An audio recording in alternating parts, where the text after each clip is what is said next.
Hello, welcome to all my viewers. Thank you for joining me for today's reading on Friday, the 24th of July. In my last reading, I mentioned to you I'm going to be going on an adventure. Part of the reason why I'm moving and find myself specifically here in a place I'll tell you about now is that I feel that my physical body and my spirit body is out of sync. And it could be due to a number of astrological reasons, but also very much due to the instability that I've experienced since the beginning of the year when it comes to the repercussions and consequences of certain relationships, how I've allowed those to affect me on an energetic level and a metaphysical level, and how also the traveling in different parts of India and then back to Cape Town and feeling destabilized from that is forcing me into a trajectory for more healing for myself. And every time I find myself in a new place, I tap into a new version of myself just by that decision, by any intention that we make. We are shifting time excuse me, shifting timelines for ourselves. And so hopefully, as we start making better decisions for ourselves, we will all start moving towards the same goal or the same vision. We will start shortening those energetic gold and silver ties between us, and we will start moving closer and closer together. And the escalation of that frequency into a higher vibrational energetic grid is going to propel us forward on our ascension path. So even if you're not doing too much about it, but you are still very aware of what is going on around you, especially if you are a very, very busy person, you are going to feel these changes. And I'm going to encourage you to try and watch these readings to the end. They all have very special messages in each one for you, and to share what resonates with you to other people that you know that you think might find benefit out of listening to the words from the Song of God. And this channel is for those who are feeling those symptoms at the core, those that need to be ignited and catalyzed into the next chapter, whatever that might be. We need to get excited about this new earth that is just on the precipice of discovery. And make little ceremonial places for yourself. Do the healing rituals for yourself. Embody the spiritual qualities and the attributes, those gifts that are our birthright. And as I open up today's reading, I'm just going to use the sound of the Tibetan bowl also to repel any negative entities that might be around me, so that I can come to you with this divine attunement, one that will assure you, protect you, and give you that high vibrational frequency of love and authenticity.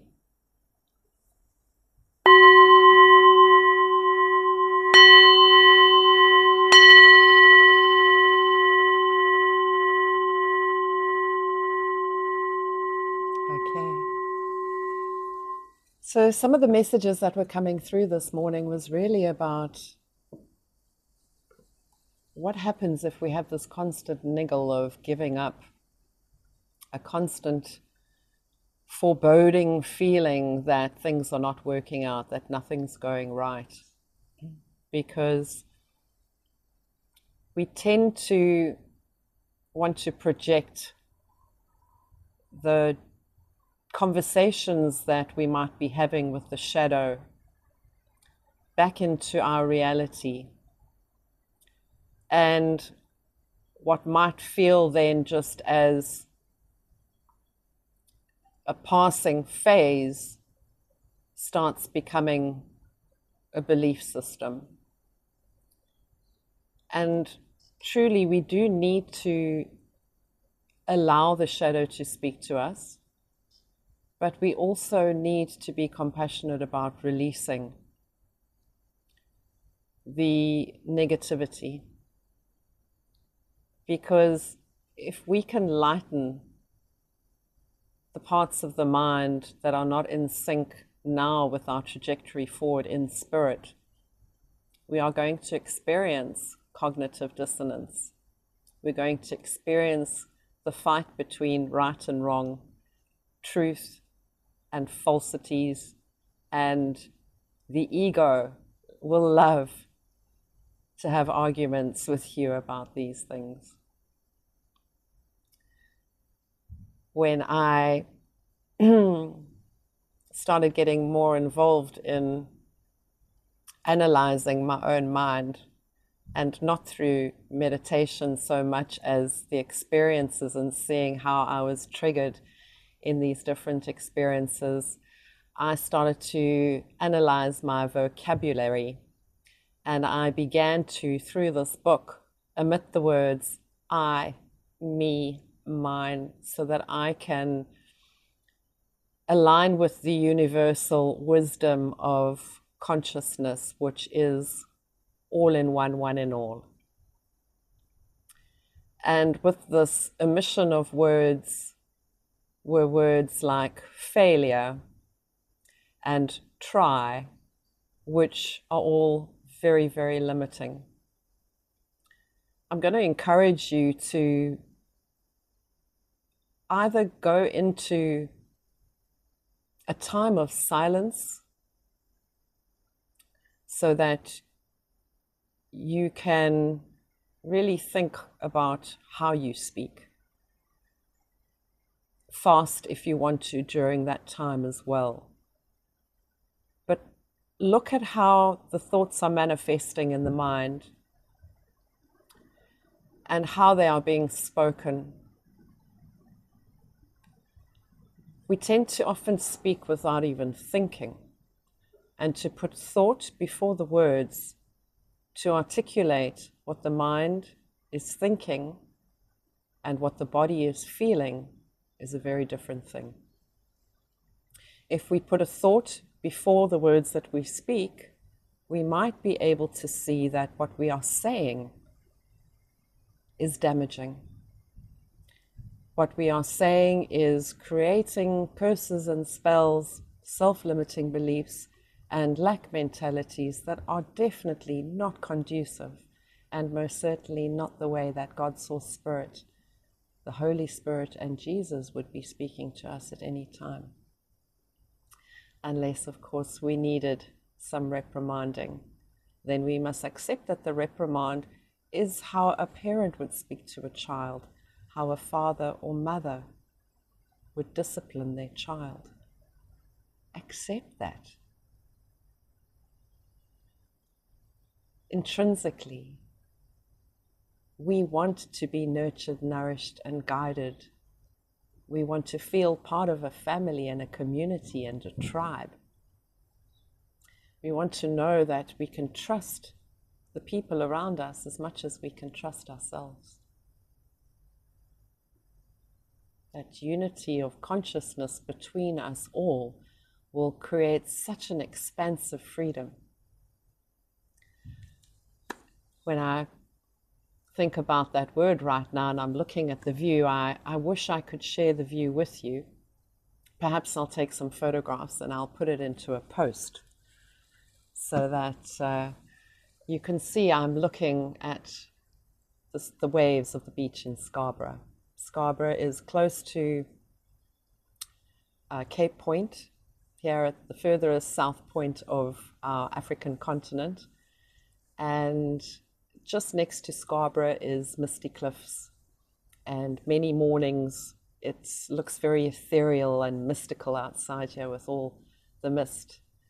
But with all my signs and synchronous messages about horses since I was traveling back from India to Cape Town and wondering about what Spirit was trying to tell me about the horses, regardless that it is the year of the fire horse, that the white waves coming up on the shore here look like galloping horses.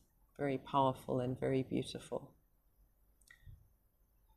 It is all here to teach us how to be more conscious and how to be more alive. We should be experiencing joy and an elevation above this 3D reality so that we can get into the heart space. So I'm hoping by these words your heart space is open right now. I'm going to go back to yesterday's reading, and thank you for your patience. I think what I would like is a little bit more reciprocity. I think that if I know people are watching and I'm seeing the thumbs up, I will probably end up doing more videos like this. If you're commenting and interacting and I understand what you're going through and I can deliver spiritful channeled messages for you for divine guidance, do that too, because all of this is just going to create more movement forward and more excitement in my own belly to be able to get more passionate about being here in front of this camera every day. I do wish you were here right now. So if you want to, you can close your eyes. You can try and imagine that sound of the hum of the waves in the background here too. Or when you listen to these messages from me, these readings, you can also put some soft theta wave music on in the background or some binaural beats, and you can also close your eyes from time to time. I encourage you at some point though, not during the reading time when I am looking down, but whenever you can, to try and make contact with me through the eyes for attunement and to feel relaxed. To let that wave of relaxation move from the crown of the head down to the base of the body. All right. Thou shouldst indeed tell without reserve of thy divine glories by which thou existeth, pervading all these words. None else can do so. How shall I, ever meditating, know thee, O Yogin? In what aspects or things, O blessed Lord, art thou to be thought of by me? Tell me again in detail, O Krishna, of thy yoga power and glory, for I am not satisfied with what I have heard of thy life-giving and nectar-like speech. So I must trust that when I bring a message to you without being prompted by a reading, that it is extremely synchronous and here in alignment by saying, I have heard of thy life-giving and nectar-like speech. Consider that. It's beautiful metaphors when you are in that meditation or contemplation that I've suggested, to think about how you speak and the words that you use, and are they life-giving? Are they like nectar? I get excited. Feel the fire of the fire horse, the trembling of those that are ignorant, and allow that light that comes off the tongue to ignite all those that are still unawakened. Tell me again not only indicates Arjuna's thirst for wisdom, yes, be thirsty, but a method which all of us can adopt to whip up interest, keep away boredom, and thus keep the inner receptor open for the reception of divine light. In the words of the wise, there is always a germinal seed. Arjuna is a wise seeker. His prayer here is the prayer of all sincere seekers who realize their own limitations though they will rise above them one day. Yes, so we do realize our limitations. That's probably why we always want to be better and do better, but we mustn't be swayed by the levels and the layers of so-called promotional, corporate, conditioned, cultural things anymore. We are capable of doing so much more if we release those limits and those boundaries. It cannot, okay, let's go again. Our mind can grasp only that which is below it in the degree of subtlety, almost like hindsight, I would think. It cannot grasp something which is more subtle. The sieve is a very crude illustration. If the particles of flour are smaller than the perforations of the sieve, it cannot hold them. That which is capable of being grasped is obviously more limited than the grasping instrument. But is it possible to limit the infinite? No, it's not possible to limit the infinite. The transcendental aspect of God is extremely subtle, and so cannot be grasped by the mind and intellect. The mind can govern the senses and grasp through them the object of their perception. However, the mind also has the power to fall back on itself and thus, in a mysterious way, experience that which is the essence of the objects and of itself, not, however, as an object of thought. This process can be called intuition. The wise devotee resorting to manifestations of God in order to meditate upon Him utilizes these two avenues open to him. He approaches God through God's own manifestations, but he also wisely peeps through these into their heart, where, as it were, he first infers and later experiences the presence of a super-physical, spiritual reality. Amen. God is manifest in everything around us. How we manifest ourselves back into that reality in the superconscious state of being is complete and whole presence.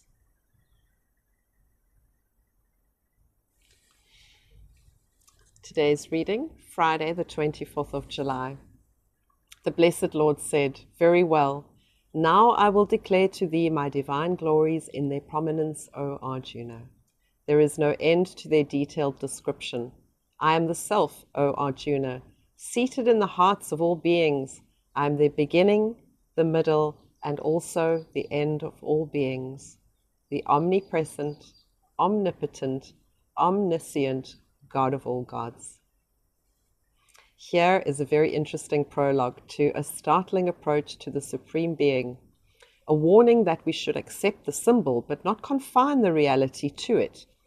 God is in it but not confined to it. It is God, but not to the exclusion of anything else. If the caution administered in these two verses is borne in mind, almost anything will lead us to God. For in effect, the whole universe is the manifestation of a part of His infinite glory and power.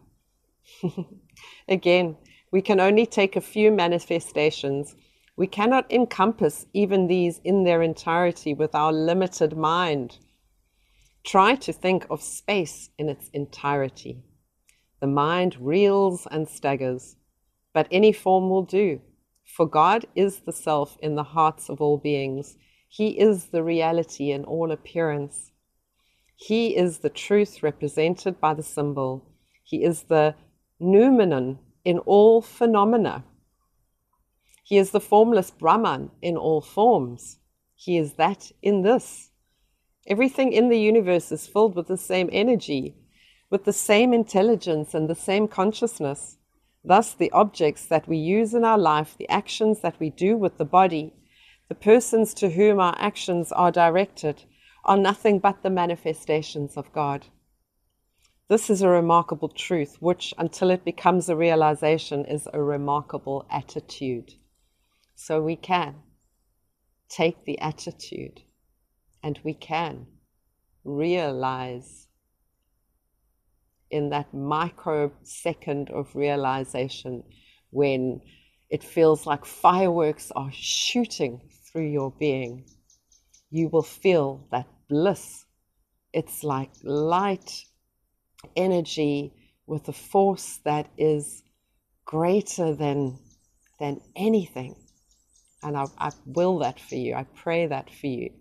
That if you haven't had any awakenings yet, that what I'm bringing to you here through this channel and this book will create that fire and fuel you. Constant vigilance is necessary. Here in the last paragraph it says, in order not to lose sight of the goal. And the goal is God within all of us, that realization. We have our feet planted firmly on the ground and let our heart and mind fly aloft in the realms of the infinite. We grasp the form and let the indwelling presence envelop our hearts and our consciousness. I think it was Wednesday's reading as well. It was talking about hymns and how we praise and worship God in all things, and the sound that is felt when we are singing hymns, just as much as the frequency or the vibration that comes through in the mantra. And I thought about the name of this book, The Song of God, and why song? And when we come together, when we speak the name of God, Jesus, Spirit, it is a song of the heart. And we're encouraged to sing his praises. And we are encouraged to feel that lightness, to raise our arms, our head, our eyes upwards, and to thank him with joy. In the sense that thanks is gratitude for every breath, for being an unlimited being, to realize that potential in the self. Sing his praises. Open your mouth and sing his praises. Thank you so much for being here with me. Please like, share, subscribe. By being here with you on a daily basis, we are saying yes to change in a phenomenal way, not just in our being, but also in our communities, in our countries, and this earth. We are the guardians of Mother Earth, Gaia, and she's calling to us to be sensitive to that voice, to use our intuition. Separate yourself a little bit every day from the things that do not serve you. Release all self-limiting beliefs. Have faith and trust. You are an incarnation of God's Source Spirit. It's all yours. What you need in faith will be given and provided to you in divine timing. And what we need is very little. Start simplifying, unburdening, peeling away the layers. The divine in me honors the divine in you. God bless you. Namaste. Amen.